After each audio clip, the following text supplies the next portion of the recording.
Hello and welcome into another episode of Locked on Wolves. Today at the show, we will preview Timberwolves Nuggets tonight. The Wolves, of course, have beat the Nuggets 2 out of 3 times this year. Timberwolves could win the tiebreaker and pull back within 2 games of Denver in the Western Conference playoff race. Also, the Ringer had a feature article on Karl-Anthony Towns. A couple of key things I want to pull out of there. One that's not even related to Towns at all that I think is super interesting that I want to talk about. And also how Karl-Anthony Towns' increase in drives have affected his three-point attempt rate this season. I want to break that all down here today on the show, as well as handicap the current race for the 5 and 6 seeds in the Western Conference. It's all upcoming on the show. Welcome in. You are Locked on Wolves. You are Locked on Timberwolves, your daily Minnesota Timberwolves podcast. Part of the Locked on Podcast Network. Your team every day.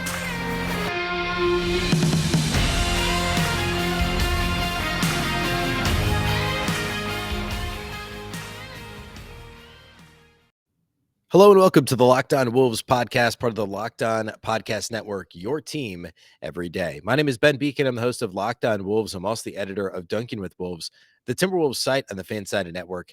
Happy Friday, everybody, and happy big Timberwolves game day. The biggest Timberwolves game we've had in a little while happens tonight. We'll talk about that later. First of all, though, thank you for making Locked on Wolves your first listen every day. Locked on Wolves is free and available everywhere.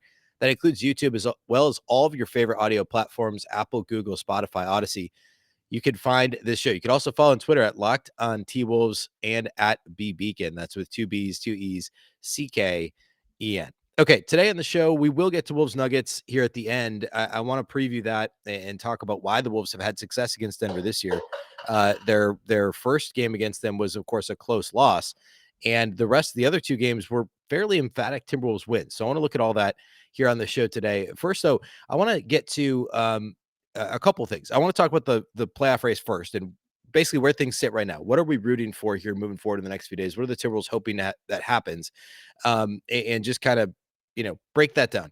And then I want to look at a Karl-Anthony Towns centric article by Dan Devine of The Ringer, who's a fantastic NBA writer. And I want to talk about the article as a whole, but a couple of takeaways. One that isn't even directly related to Towns, just the Timberwolves as a whole, I think is a really interesting way to look at the Wolves defense this year and where it sits currently. So we'll do all that on the show here today. I want to start with the playoff conversation, though, and just kind of take a half step backwards, see where we're at, just how important is this Friday night game. Number one, the Clippers lost the Bulls in overtime on Thursday. That means that the Timberwolves have clinched at least the 7th seed in the Western Conference, so they can't fall below 7. They won't fall to 8. They're now 6 games up on the Clippers with less than that to play for both teams, obviously. So the Timberwolves will at least get the 7th seed. They're guaranteed that home playing game at the very least. That's important. So that's number one. The next thing is what's ahead, right? The Timberwolves play the Nuggets on Friday. The Nuggets are now actually tied with Denver. The Nuggets are tied with Utah. Nuggets are Denver. The Nuggets are now tied with Utah for the 5 seed. Utah snapped that 4-game losing streak with a win on Thursday. They beat the Lakers, who now, by the way, have fallen. They're now tied with the Spurs for 10th in the West. So the Lakers are truly in danger of falling out of the play-in in the Western Conference. But Utah and Denver are tied for 5 and 6. The Wolves are 3 games behind both of those teams. So here's what the Wolves need to have happen. Obviously, the Wolves need to beat Denver tonight. They need to beat the Nuggets on Friday night. If they do, they're now 2 games back, plus have the tiebreaker over the Nuggets because they would have won the season series 3-1 if the Timberwolves beat the Nuggets. If that happens, the Wolves need to win the rest of their games, which isn't crazy. I mean, the rest of the schedule is certainly doable, right? They've got, at Houston on Sunday. After at Houston, they've got 3 home games to finish the season. Those come against Washington, very beatable. San Antonio, obviously playing for their lives, but beatable. And then the Chicago Bulls, which would likely be the most difficult of those games. The Bulls have struggled a little bit of late, but they're still 5th in the Eastern Conference. And of course, spent a lot of the year in the first couple spots in the East. So not an easy, it's never easy to win. I guess this would be 5 games in a row, right? So it's never easy to win 5 games in a row, period. Remember, the Wolves hadn't done that since 2004 until earlier this year when they won 6 in a row. So it's not easy. And I guess they won 5 in a row one other time this year. So they've done it twice this season. But at Houston, home for Washington and San Antonio are very winnable games. At Denver's difficult, and Chicago at home is difficult. So if the Wolves beat Denver and win out, They just need Denver to lose 2 more times, which also isn't crazy, because they have to play the Grizzlies. Not easy. They have to face the Spurs, just like the Wolves do. The Spurs, of course, are desperate. They're currently tied for the 10th spot in the West, have a real shot at making the play-in, which is maybe beyond what their expectations would have been. And then they play the Lakers twice, who are tied with the Spurs for the 10th spot in the West. So 3 of their remaining 4 games, 3 of the Nuggets' remaining 4 games play against teams that are tied for the 10 spot in the West and absolutely have to win. And their other ones against the Memphis Grizzlies, who are, of course, fantastic and are currently second in the Western Conference and have been for basically the whole season. So, I should say the last like 3 months at least since Golden State started struggling a little bit. So it's not crazy. The Wolves need to win their last 5 games. The Nuggets just need to lose 2 games. Um, I think both those things can happen. I think the most likely scenario, obviously at this point mathematically, would be that the Timberwolves do finish in the 7th spot. Again, they can't finish any lower. So, in a sense, excuse me, the Timberwolves are pretty locked in. I mean, if they lose to Denver on Friday, then the rest of the games this season really don't matter because they would basically need Denver to lose out. The Wolves would need to win out in order to get that spot. So they won't officially be mathematically eliminated from the 6 or the 5 spots if they lose to the Nuggets Friday, but it'll be basically impossible at that point. So this is basically it, right? This is the game for the 6 seed. Now, I'm not talking about Utah because Utah's got a much easier schedule. They've obviously been in rough shape lately, but they're a good team. I don't think they're going to lose out or anything like that. So I think Utah likely ends up in the 5 seed, or I guess Denver still could too. In that scenario, the Wolves would be in 7. But we can still hope for the Wolves to beat Denver and get to the 6th spot. It's certainly feasible. Notably, though, Jaden McDaniels and Malik Beasley obviously still out on Friday night. We'll talk, of course, the full game preview later. The Wolves did say that Jaden McDaniels would be reevaluated next week. We had heard he'd be reevaluated in 2 weeks. That was about 2.5 weeks ago. He's been cleared for some basketball activity. If you saw, if you were watching the Toronto game, they showed some B-roll of Jaden McDaniels shooting jumpers and actually shooting a little bit off the dribble and stuff pregame before the Raptors game on Wednesday. So he was on the trip with the team. He's been cleared for some basketball activity. Those are all good signs. At this point, I think this is just me talking. I think the hope would be that he gets back in time to play a game or two before the play-in and knock some rust off against, the Wizards and the Spurs and the Bulls or something like that. I think that would be a reasonable thing to hope for. So that certainly impacts this as well, the injury situation. Okay, next I want to look at this article from Dan Devine at The Ringer. Excuse me, a really good article, a feature on Karl-Anthony Towns, but a couple of notable things I want to pull out of that. So I want to talk about that next. First, though, let's talk about our friends over at BetOnline. After months of play, college basketball has determined the top teams for their Final Four and will determine this year's national champion this weekend, or I guess the national champion will be Monday, but this weekend through Monday. BetOnline.net is your number one source for all your betting needs and sports info. From all the latest odds, contests, and player props, you name it. Of course, I checked the Timberwolves odds there before every game, and I projected on Thursday on the show, the line wasn't up yet. I was guessing that the line would be anywhere from 2.5 to 3.5 at minus Denver minus 3.5 for Friday. And sure enough, the line as of this recording on betonline.net is Denver minus 3.5 over the Timberwolves, which is just it was at the high end of that range for me. I wouldn't be surprised if it gets down to 3 by the time that tip-off happens on Friday. I mean, this is such an important game for the Wolves. And I don't know. I have a feeling that this is going to be an extremely competitive game. We'll talk more about that later, but check out the lines over at betonline.net. Of course, BetOnline remains the best spot for all your latest sports developments, including podcasts and reviews for all the leagues this season. And it's not just basketball. BetOnline is your continued source for all your sporting wagering information needs, including live betting in your favorite Vegas casino games. Head to the website today or use your mobile device to learn more about the trends and action. BetOnline, where the game starts.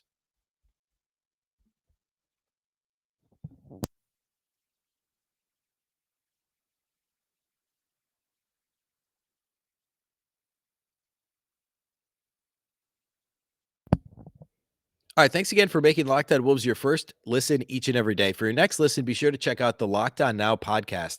Nightly recaps of every NBA game with analysis from our local experts. It's free and available wherever you get podcasts. It's the best way to find out what happened the prior night, especially if the Wolves are playing. You're kind of unplugged from the rest of the league besides Twitter. It's better than Twitter and box scores. You're going to get a little more in depth, be able to talk a little more intelligently about the previous night's game. So check out the Locked On Now podcast.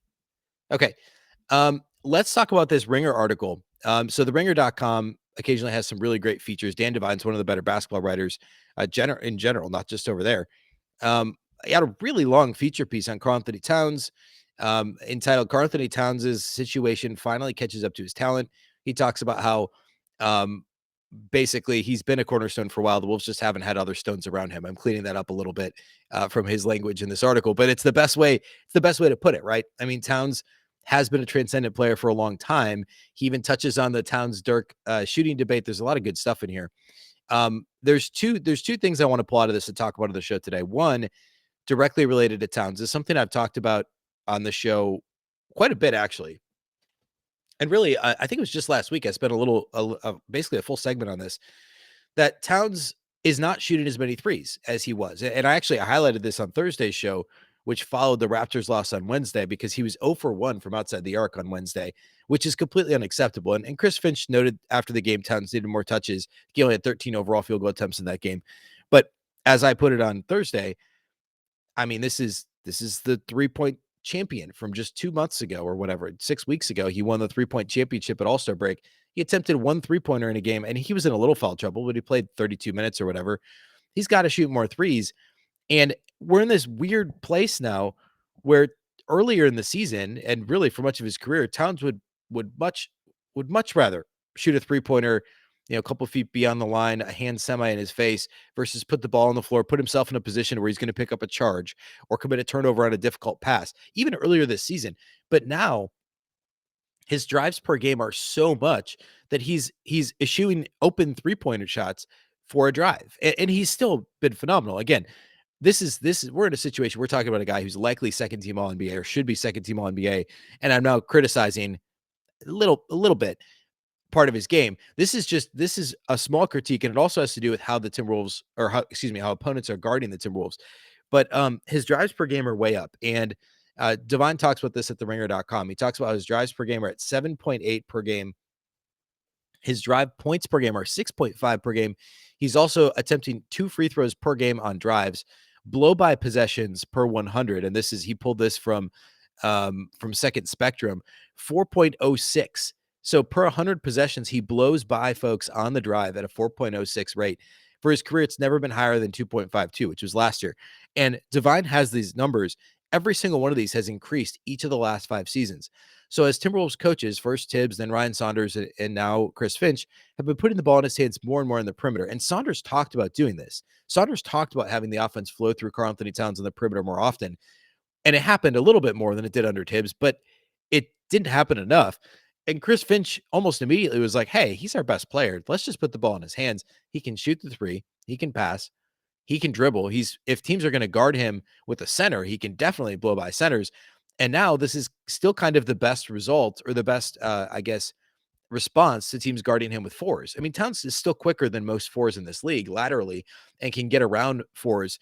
It's much harder to double team Karl-Anthony Towns in a face-up situation than it is, for instance, in the post, because conventional wisdom would tell you, oh, you're guarding Towns with a smaller 4. Let's just throw the ball to him in the post. Well, no, because teams are not just double teaming him. They triple team him in the post more often than not.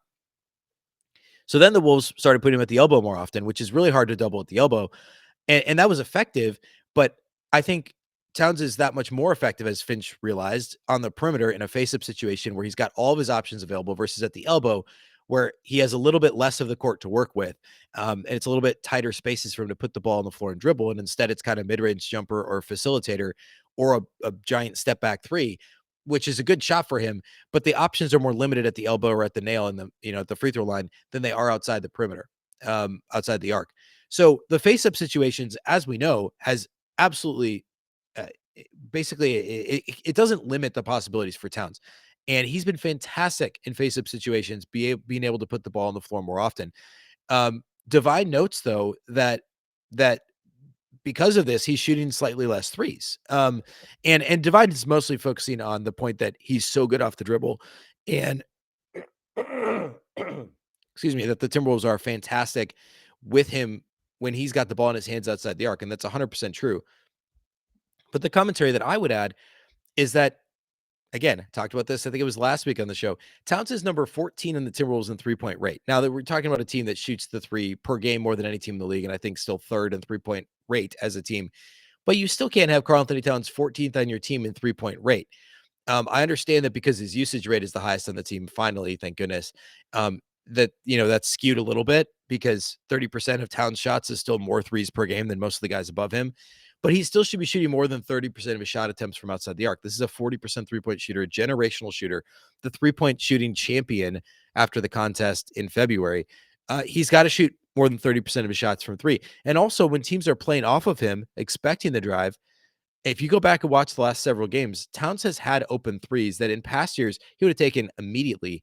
And now he's so addicted to driving and drawing fouls, which we've been just screaming for him to do now for years, that he occasionally forgets just how good of a 3-point shooter he is. So I think that balance, we got to find that balance. And Towns has 5 regular season games to truly to have the chance to do that. But if he could just up his 3-point rate just a little, force teams to come out on him, then it gives him that much better of an opportunity to blow by guys, to get the touch fouls on the perimeter that unfortunately he still isn't getting like guards would, because guys will have to press up on him. He'll draw those fouls. He can get more rip through fouls, which he started to do a little bit more lately. The overall thing will just be better. He'll get more 3-point attempts. He'll score more. He'll draw more fouls. He'll blow by more guys. He'll draw more. He won't draw as many early doubles, because now teams are they don't care anymore. They're double teaming him on the perimeter. They're literally like playing box and one defenses. They're bringing doubles everywhere on the floor at Karl-Anthony Towns. Part of that also is D'Angelo Russell struggled a lot lately shooting, so teams are kind of daring him to shoot at this point. Anthony Edwards has picked it up a little bit, which has helped from outside the arc at least. But no Malik Beasley hurts a ton. Jordan McLaughlin is just less scary standing outside the arc than most of those other guys, right? I mean, even a lack of Jaden McDaniels hurts in that regard, because at least there's some fear in an opponent that Jaden McDaniels could put the ball on the floor and use his length to score at the rim to draw fouls, that he could, he's an improved 3-point shooter. So the lack of McDaniels, the lack of Beasley, that's hurt recently as well. But teams just aren't afraid to double team Karl-Anthony Towns, and they're doing it in almost every situation. So that to me was the number one most interesting thing to pull out of this, is we know that his drives have increased, but to see those numbers is really impressive. The other thing is not directly related to Towns, but more specifically about the Timberwolves defense. And this isn't, if you've watched the Timberwolves, this isn't surprising. These numbers all make sense. But to see it laid out this way is really interesting. So I'm actually just going to read what Divine has here. So this is directly from the article. Divine talks about how the Timberwolves are playing a more aggressive high wall scheme and pick and roll defense instead of simply the drop coverage that they played basically the entire time under Saunders. And of course, they mixed some of that in lately, but the high wall scheme is what he's talking about. And Divine says, direct quote here, "The shift comes with risks, especially against opponents ready to beat the blitz with early ball movement. Only 4 teams allow opponents to shoot more 3-pointers per game. So Wolves are 5th in opponent 3-point rate, 5th from the bottom of opponent 3-point rate, with only Toronto conceding corner threes more often. Only 3 teams grab a lower share of defensive rebounds, thanks partly to the Timberwolves centers starting so many possessions so high up on the floor. And nobody fouls more than the Timberwolves." Right? We know all of this. I've talked about this all the time, and we'll get to the Nuggets here in a little bit. One of the reasons why the Nuggets are an okay matchup, because the Nuggets aren't an outstanding rebounding team. They're good, and they're also not a super prolific 3-point shooting team. They're pretty middle of the pack in terms of attempts and accuracy. And also foul wise, that's the one thing that scares me a little bit about the Nuggets matchup, is how often the Wolves foul, and the Nuggets are great at drawing fouls. And then it says, Divine says, thus far the Timberwolves have been outstripped, or the bad parts of the defense basically have been outstripped by the rewards. The Wolves are number 4 in steals, number 3 in blocks, number 2 in opponent turnover rate, and number 1 in points scored off turnovers. Most importantly, they're number 10 in points allowed per possession. So we've talked about all season, the high steal rate, the high block rate, the high turnover rate for the defense. Something I haven't talked about much is they are number 1 in points scored off turnovers, but that's kind of a given. I talked about this quite a bit here on the show, is that so much of what the Wolves do is predicated on turnover differential. It's why Toronto is just a miserable matchup for Minnesota, because they're better than the Wolves are at it. The Timberwolves offensively don't turn the ball over a ton, but they've had those games, right? Like against Toronto on Wednesday. Defensively, if the Wolves could force a bunch of turnovers, that's a bunch of easy baskets in transition, fast break points, secondary breaks. It fuels the Timberwolves offense. And if they're not getting turnovers defensively, they allow a lot of 3-pointers, right? They allow opponents to score. They allow opponents to get to the free throw line. Generating turnovers is key to the Timberwolves defense. And it worked so well early in the season when I think, frankly, they surprised teams with how active and aggressive they were and they changed their coverages. But then as the season wore on and teams found different ways to beat them, they just haven't been good at other coverages. Like I've said before, they're not as good at drop. They're not as good at switching concepts. They just aren't consistent enough. And with no Jaden McDaniels, that really hinders what they're able to do switching pick and roll as well without that length on the floor, because you're really left with Jared Vanderbilt and Patrick Beverley as the guys who are effective with their length and aggressiveness defensively and can guard multiple positions. No Jaden McDaniels genuinely hurts in that regard. So I think seeing it all laid out this way is super helpful, that they're bad at these things, right? Allowing 3-pointers for opponents. They're bad at allowing offensive rebounds. They're bad at fouling, but they're good at all these other things. And so it averages out to a above average defense. And that's, over the course of a playoff series, provided the Wolves get through the play-in, it's going to hurt, right? A team's going to be able to figure out exactly what the Wolves are doing game to game. And, the Wolves are going to win a game or two simply because of generating turnovers. That's been their MO all season. But a good disciplined team in the playoffs may not have a problem facing this Timberwolves defense over the course of a 7-game series. And we'll talk more about that once we know what the matchup is. And of course, I'm not counting the chickens before they hatch here, but once the Timberwolves get through a play-in, hopefully. But that's why I said this on the show the other day. A single play-in game, the Timberwolves should have the ability to just go nuts and blitz their opponents and generate a bunch of turnovers for a must-win game. You get to a longer playoff series, and that's maybe a little bit of a different story. Okay, let's close by talking about that Wolves-Nuggets matchup and what that's going to look like here on Friday night at the all-important game. First, though, let's talk about our friends over at Built Bar. This is the time of year that I've pretty much given up on all my New Year's resolutions. I mean, we're a third of the way through the season, or excuse me, a quarter of the way through the season already. Not season, the quarter of the way through the year already. But not this year. I'm sticking to my resolution to eat right, thanks to Built Bar. It almost feels like it's not really a resolution, though, because I actually enjoy eating them. If you haven't tried Built Puffs, you need to. Built Puffs are the first ever protein-infused marshmallow. They're fluffy and marshmallowy. They're not just a protein bar. They're actually a treat, and they're covered in 100% real chocolate, a bunch of delicious flavors. That includes yummy cinnamon churro, coconut marshmallow, banana cream pie. The new brownie batter flavor in Puffs is fantastic. And all Built Bars, including Puffs, I should say, are covered in 100% real chocolate. They're all low-calorie, high-protein. You can go to Built.com and scroll down to the macros chart. You'll be absolutely blown away. Most Built Bars have just 130 calories, 4 grams of sugar, and only 4 net carbs. But they also have 17 grams of protein. Compare that to a candy bar, which typically has around 240 calories, 30 grams of sugar, and dozens of net carbs. There's tons of delicious flavors. New flavors are coming out all the time. And if Built thinks a flavor might be good, they'll make it. It will be delicious and it will be good for you. At Built Bar, they're all about the taste. They make it taste delicious first and then figure out how to make it healthy. And I don't know how they do it, but they pull it off every single time. Go to Built.com. Use the promo code LOCKED15. You'll get 15% off your order. Again, that's promo code LOCKED15 for 15% off at Built.com.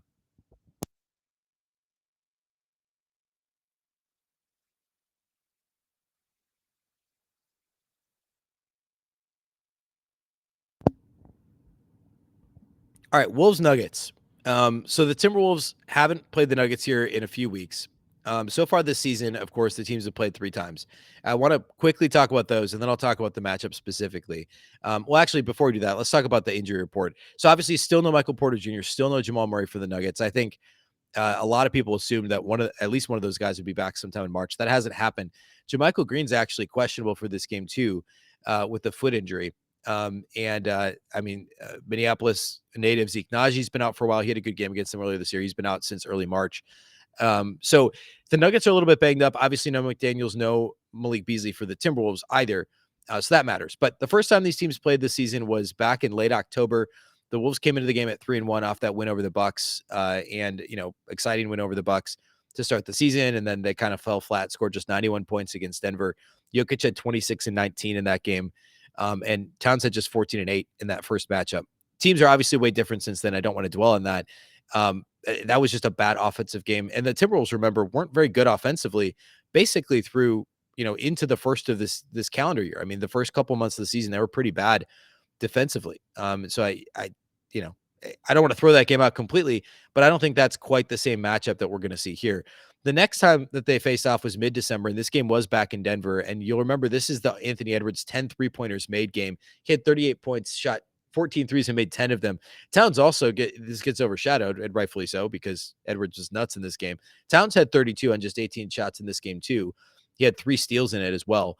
And the Timberwolves made life difficult for the Nuggets. Jokic had a triple-double, but nobody else in the Nuggets scored more than 15 points. I mean, Jokic had what, 27, 11, and 10 in that game, and was decent, but Towns and Edwards were just better. And then the last time these teams faced off was February 1st. It doesn't feel like it was quite that long ago, but it was. So 2 months ago. And the Wolves beat the Nuggets by 15. And that was actually one of the Timberwolves' more impressive games this season. And that was to get them above 500 at 26 and 25. Remember, one of the themes of this year is the Wolves have played good teams without their best players often. That's happened. It just has. But Jokic has played in all the games that the Wolves have played the Nuggets, and Jokic has played well in all those games, and the Wolves have still won 2 out of 3. And this was a 15-point win. The Wolves are actually up 22 in this game going into the fourth quarter. Jokic had 21, 16, and 8. He also turned it over 5 times, though, in this game. He did get to the line 9 times. Towns had 24, 10, and 7, and was really, really good. Edwards only had 5 points in this game. This was right around when the knee issue was really bothering him, when it cropped up in a big way. Jared Vanderbilt, importantly, had a big game back on February 1st. 18 points, 9 rebounds, 2 assists, and 2 steals. He only played 19 minutes in this game, but he put up 18 and 9. Taurean Prince had a monster game, 23 and 9 off the bench, 6 of 9 made 3-pointers. In one of his, during that stretch when it was really kind of his Timberwolves coming out party. Naz Reid was good off the bench for the Wolves too, 12 and 5. Beasley hit 4 threes against his former team. I know he obviously loves playing against the Nuggets, so it's too bad he can't play here in this one. But I mean, the Nuggets as a whole, this has been kind of their thing all season, right? They're obviously a good team. They're ahead of the Wolves in the standings by 3 games, but with no Michael Porter Jr., with no Jamal Murray, there just aren't that many other dynamic offensive pieces, right? Will Barton's fantastic. He's a ton of fun to watch. I love him. Monty Morris is a good player. Obviously, Jeff Green's been a big part of their team this year. JaMychal Green off the bench for most of the season has been really big, but they just don't have much other. Aaron Gordon, not the Aaron Gordon that people thought he might have been a few years ago, but a very good supporting role player, a perfect fit for the Nuggets and what they need with Jokic. But there isn't much other dynamic scoring for the Nuggets. And that has been kind of their downfall this season. Their profile as a team actually matches up pretty good for the Timberwolves. If you're a Timberwolves fan, the Nuggets profile fits okay. The Nuggets offensively, they turn the ball over a bunch. They're 26th in turnover rate on offense. They turn it over on over 13% of their possessions. They're also 20th in offensive rebounding. So they don't get a ton of offensive rebounds. They turn the ball over quite a bit, and they're 18th in free throw rate. 21st in free throw rate, which means they're bottom 10 in getting to the free throw line offensively. They're bottom 10 in getting offensive rebounds, and they're bottom 10 in turnovers. Those are all things that the Timberwolves rely on. The Timberwolves rely on generating turnovers. So they should be able to get a bunch in this game. They're bad at committing fouls. So if the Nuggets can help them out and not drawing that many fouls, that's great. And also, they aren't reliant on offensive rebounding. The Timberwolves are a bottom 3 team when it comes to defensive rebounding. So the profiles of these teams actually match up okay for the Timberwolves. And again, nobody on this team averages more than 14 and a half points besides Nikola Jokic. I mean, Will Barton's 14.7 points, Gordon's 14.6. Neither of them have done much against the Wolves this year. And none of the Nuggets' best players are above average 3-point shooters. I mean, Barton's only 36% this year. He's had better seasons in the past. But there isn't much to strike fear in your heart in terms of 3-point shooters on this team. They're middle of the pack in attempts per game and 3-point rate. They're also middle of the pack in percentage.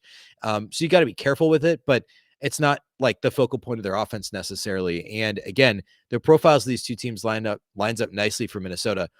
I wouldn't surprise me to see the Wolves again. BetOnline.net has the Timberwolves as 3.5-point underdogs on Friday. That feels like about right. Maybe a little high. I'd probably have it at 3. But this is a game that it wouldn't surprise me if the Timberwolves came out with the win. I know they've lost 4 or 5. I know the Nuggets have won 4 or 5.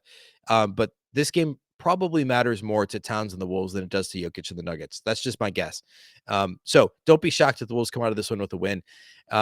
And of course, we'll be back on Monday with the show, Monday through Friday, daily shows. We'll also be starting some live post-game, post-cast, 10-minute mini shows following games, starting likely sometime next week. So stay tuned for that as we gear up for the playoffs. And we'll have a guest on live for that show here moving forward. So stay tuned for that. Looking forward to be able to bring that, the close of the regular season into the playoffs. Otherwise, thank you for listening to Locked On Wolves Daily. Thank you for making us your first listen every day. Of course, the show is free and available everywhere, including YouTube. You can also follow the show anywhere you listen to podcasts, Apple, Google, Spotify, Odyssey, really any platform. You can also follow on Twitter at Locked On T Wolves and also at Beecken with 2 B's, 2 E's, CKEN. Thanks again for listening to Locked On Wolves, of course, part of the Locked On Podcast Network. Remember, the Locked On Network is your local experts on all the biggest stories. Also, while you're making Locked On Wolves your first listen, don't forget to make your second listen Locked On NBA. The Locked On experts covering the biggest stories around the NBA every Monday through Friday in less than 30 minutes. It's free and available wherever you get podcasts. Once again, I'm Ben Beecken. This is the Locked On Wolves podcast, and we'll catch you next time.